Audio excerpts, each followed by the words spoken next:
پشتی راوستیان بودم زیادتر جپین سالان جاردن کار ده پروژه 144 شقین کم درامت دا لباجه رزا خدا دهیتا کرن. لی گیروبونا پیشینیان آستنگ لهمبر کمپانی جیبجی کار درست کرینه. پروژه ها پیکتیتش دو پروژه نه. پروژه ای که چهگرنا 144 شقانه. 2013 الهیواد ده بومای حالبی.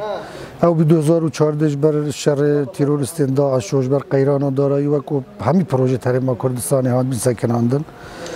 2019 به دست پیکر و نسبت اینجازاوی 8.8 ساده یا شقای پروژه ای که پاریویژه که 9 میلیارد و 106 میلیون دینارن القراغ دو ماهی بومای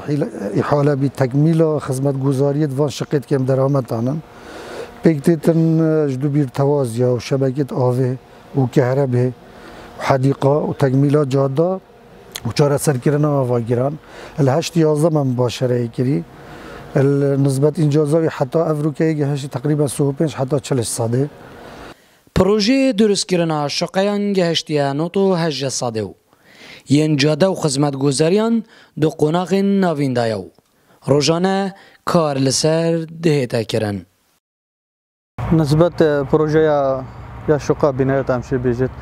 تقریبا رجع جبهه کرنے گیشت 98 ساده دو ماه کای ماینو کا سبق داخلیت کت یا خارجی بشتک ما تشهیر میر تصليحات ديكت ان شاء الله كو وضع بشكل سربر بد ديزيترن وقت خلاص بت 98 ساده دو ساده مايت او بو پروژه یا اول پروژه دو یا خدمت گزاری او دو ماه کی دسپیکریت هذا تقريبا نزكي دو هيفا ما دسبيكر نسبة رجاوي جت 40 صدي تقريبا تشول كرن وشول جبر دوامت خودي حاس كت هكو باران نايت وظروف الاقتصادي باش بت ان شاء الله زيتن وقت بلكي وجي خلاص بت. اف پروژه به صدما قیران دارایی پتر جپین سالان کارت داهات بیه راوستاندنو لبریا چنده که جاردن کارت دا دهیتا کرن کو به کجمه 9 میلیارد و 106 میلیون دیناران بهاتینه ترخان کرنو ندانا پیشینیانو گرانبونا بهای دلاری کمپانی جبهه کار ضررمند کرینه زیروانگولی با دینان از زاخو